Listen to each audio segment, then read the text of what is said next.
कहीं नहीं लगता है कि बाला साहब ठाकरे का ब्लड है या शिवाजी के वंशज हैं या ओरिजिनल मराठा हैं। कहीं इनके कर्म से, चाल से, चरित्र से, अरे तुम राष्ट्रवादी हो। आप बताइए, ये देश पूछना चाहता है, जानना चाहता है कि कल आज तक का इंटरव्यू देख के आपको क्या लगा कि क्या वो पीआर नहीं था? क्या उन बातों से देश को दिग्भ्रमित किया जा रहा था या दिशा साल्यान को न्याय मिल रहा था?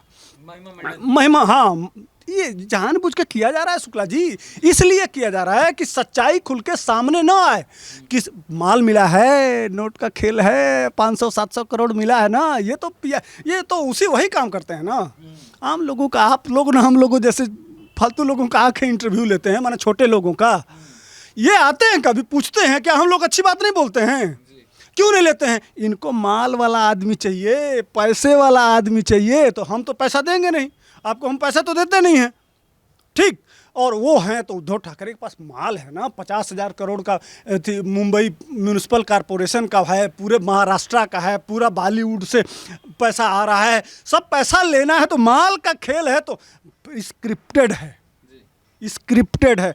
ये क्वेश्चन आएगा, बाबू तुम अपना बना लो, अपनी तैयारी कर लो। तो 5 दिन में हमारे बबुआ जी जो म्यू म्यू कर रहे थे, बकरी की तरह से मिमिया रहे थे चैनल पे आके और गोल गोल घुमा रहे थे, उनको पहले 5 दिन पहले वो स्क्रिप्ट लिख के भेजा गया है।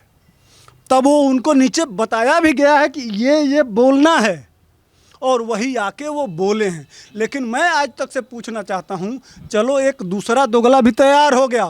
पहले हम सिर्फ राजदीप सरदेसाई को ही जानते थे, दोगलों में सबसे ऊपर लिस्ट एनडीटीवी के बाद, रवीश कुमार के बाद हम लोग राजदीप को रखते थे। लेकिन लगता है नया ब्रांड भी आज तक तैयार कर रहा है। आपसे डर गए यही माना जाएगा, नहीं तो क्या। हाँ, राजदीप की हालत, राजदीप को आना चाहिए, लेकिन राजदीप को इतना घेरा है जनता, इस नज़र से देखती है, इतना थूथू हो गया है, इतना इनका चारित्रिक हनन हो गया है कि इनका चेहरा देखते ही लोग मुंह घुमा लेते हैं और एक बार थूक देते हैं।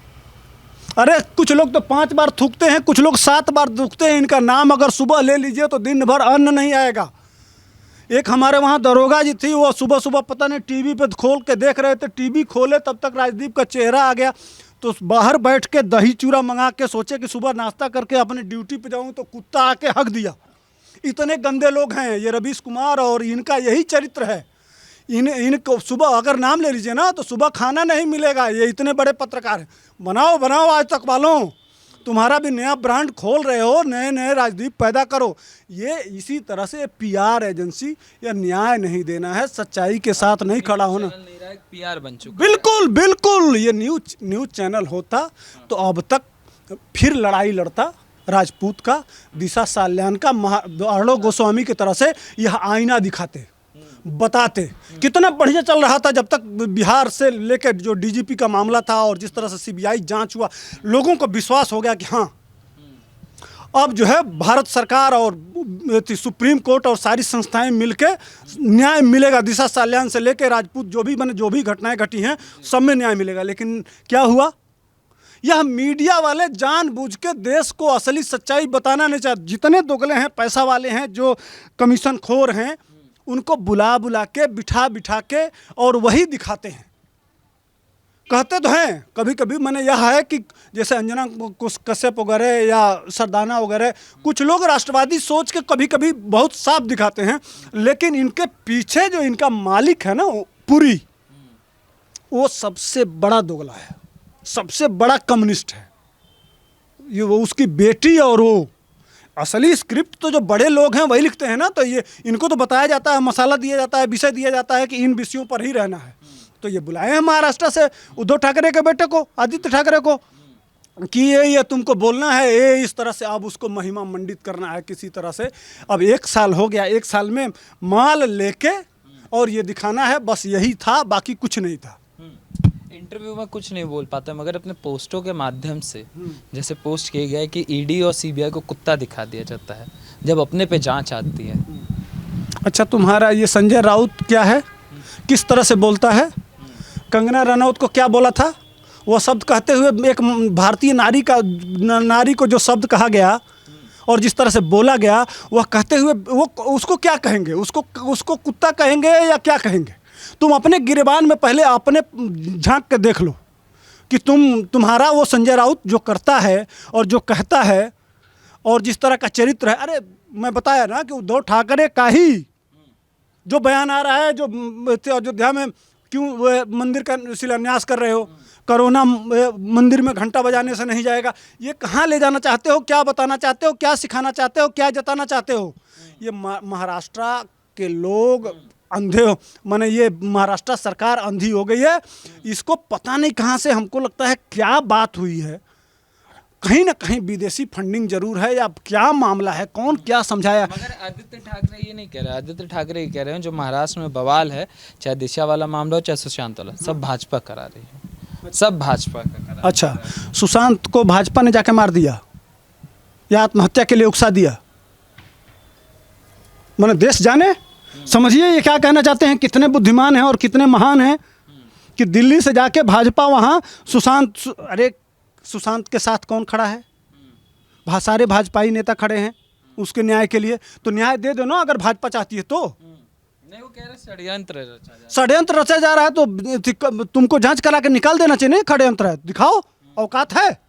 नाम तो नहीं ले रहा हो, वहाँ तो बेबी पेंगुइन और बाबा पेंगुइन में वहाँ विधायक आके, वो कौन सावंत है वो आके सीधे सीधे नाम लेके कि यह था वहाँ, कौन नहीं जानता, वो सीधे नाम लेके कि वहाँ दिशा सल्यान के मर्डर में उस समय उस रात को वहाँ का मंत्री था। विधायक तो भाजपा के विधायक तो आके चैलेंज करके कह रहे हैं, डटिया के कह रहे हैं, षड्यंत्र कर रहे हैं। वह सच्चाई लाना चाहते हैं, आईना दिखाना चाहते हैं, मराठियों को और महाराष्ट्र के लोगों को बताना चाहते हैं कि तुम जो वोट दिए हो, मतदान किए हो, वो किस दिशा में जा रहा है, क्या तुम कल चेहरा दिखाने लायक रहोगे? महाराष्ट्र पूरे देश में सम्मानित है, सबसे अच्छी जगह है, हमेशा सम्मान की दृष्टि से देखा गया है, पूरा मुगलों से लेकर उनका सम्मानित इतिहास है। लेकिन आज उनको अपमानित किया जा रहा है। ये संजय राउत, ये बाला साहब ठाकरे का पुत्र, उनको उनके मुंह में कालिक पोत रहा है।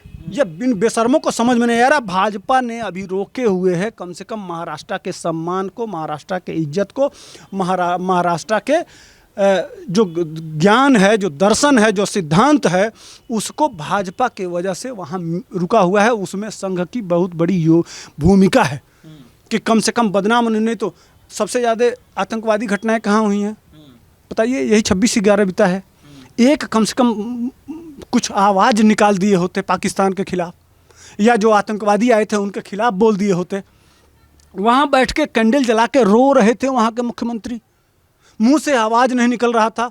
जिस तरह से उस समय गूंगा प्रधानमंत्री था कि चुपचाप मिमिया रहा था और 163 लोग मार दिए गए, पूरे मुंबई को बंधक बना दिया गया। जिस तरह से ये मिमिया रहा है, उसी चाल चरित्र का वही तो गठबंधन इसीलिए बनाया है ना। जहाँ हमारे वहाँ और कहते हैं कि जाकी रही राजा को राजा मिले मिले सोम को सोम, और दानी को दानी मिले मिले डोम को डोम। जो जैसा होता है ना, जिस पेड़ का खोलरैया माने छिलका जिस पेड़ का होता है वो उसी में जाके चिपकता है। आदित्य ठाकरे कह रहे हैं कि हमने तो भाजपा को दोस्त समझा, मगर दोस्त हमारे एनसीपी और कांग्रेस। वाह वाह वाह वाह वाह, हाँ तो वही कह रहे हैं। हाँ, यही आपने अच्छा सवाल कर दिया। जिस पेड़ का खोलरैया होता है, जो जिसका चरित्र होता है, वो उसी में जाके मिलता है। यह वह ब्लड नहीं हो सकता है कहीं ना कहीं। यह अब क्या कहें, इनका डीएनए चेक करा लीजिए, कहीं लगता ही नहीं है। किसी कोण से, किसी कार्नर से, किसी बात से, किसी चरित्र से, किसी कर्म से कहीं नहीं लगता है कि बाला साहब ठाकरे का ब्लड है, या शिवाजी के वंशज हैं, या ओरिजिनल मराठा हैं। कहीं इनके कर्म से, चाल से, चरित्र से, अरे तुम राष्ट्रवादी हो, वहाँ दबाव बनाना चाहिए। पूरे देश को एक दिशा देना चाहिए, जिस तरह से योगी महाराज दे रहे हैं भगवा पहन के, उस तरह से यह आवाज़ मराठा से आना चाहिए। असली शिवाजी का वंशज होते हैं, असली बाला साहब ठाकरे ललकार के। मैं भी था वहाँ अयोध्या में जब विवादित ढांचा गिराया जा रहा था। वो ठोक के तो कहा, आके चाहिए इंडिया टीवी के यही रजत शर्मा थे, ठोक के कहा कि हाँ हमने गिराया है, जिसको जो करना हो कर लो। ये होता है मराठियों का चरित्र। नाक में दम कर रहे थे पूरे देश पे, इतनी बड़ी उस समय अफगानिस्तान, पाकिस्तान, बांग्लादेश सब भारत था, इतना बड़ा देश भारत था, और उस पर मुगलों का शासन था। लेकिन मराठी जब निकलते थे तो मुगलों की पैंट गीली हो जाती थी, हग मुत देते थे। और 1/3 महाराष्ट्र से निकल के और भारत के 1/3 हिस्से पे मुगलों मराठों का कब्जा हो गया। ये होना चाहिए।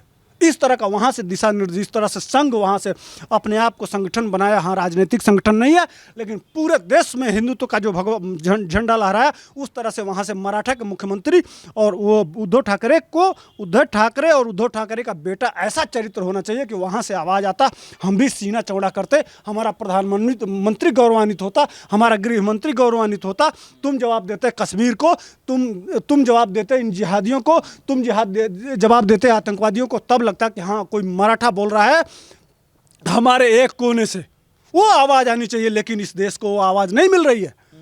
ठीक उल्टा उसके खिलाफ जो मनोबल तोड़ता है मराठियों का, जो उनके मनोबल को गिराता है, जो उनके विचारों पे कुठाराघात करता है, इस तरह की बात बाला साहब ठाकरे का पुत्र क्या कहेंगे? हम लोगों को खुद शर्म आती है कि उनको मराठा कहते हुए। इनको तो खतना करा के और नमाज पढ़ के, और बल्कि ये चले जाते, नमाजी बन जाते, टोपी पहन लेते तो भी चलता कि चलो भाई जिम्मा तो छूटा। लेकिन तुम भगवा पहन के और जब कहते हो कि मंदिर के घंटे बजाने से कोरोना नहीं जाएगा, तो दिल जलता है शुक्ला जी, आत्मा को पीड़ा पहुंचती है। यहाँ दर्द होता है 100 करोड़ हिंदुओं को कि कहाँ से, किस तरह से नालायक और कुपुत्र इस तरह के वंशज हिंदुओं में कहाँ से आ रहे हैं, कहाँ से ये लिबरल गैंग खासकर हिंदुओं में निकल रहे हैं। यही हम लोगों के लिए शर्म की बात है। बहुत दुख होता है कभी कभी इन वामपंथी लिबरलों को देख के, जो हमारे समाज के हैं और जब इस तरह से कुकर्म करते हैं, इस तरह से पाप करते हैं, इस तरह से भ्रष्टाचार, पापाचार, अत्याचार और दुराचार में जब शामिल होते हैं, तो हम लोगों को बड़ी पीड़ा होती है, बड़ा दुख होता है कि हमने आधा दुनिया का आधा इलाका हिंदुत्व पे कब्जा था। इन्हीं जैसे जयचंदों के वजह से हम सिमट के इतने एरिया में हैं। और आज भी इसी तरह के जयचंद इस भारत में ये जो खड़ा हो रहे हैं ना, इनको पहचानना पड़ेगा। और इन कुकर्मियों को जब तक राजनीति से निकाल के बाहर नहीं फेंकेंगे, तब तक इस देश का कल्याण नहीं होने वाला है। यही सोच के हमारा प्रधानमंत्री, गृह मंत्री और जितने राष्ट्रवादी हैं वो बेचैन हैं कि हम इन आतंकवादियों से लड़ें, इन जिहादियों से लड़ें, इन वामपंथियों से लड़ें कि अपने घर में जो जयचंद हैं उनसे लड़ें। यह समझ में नहीं आता है।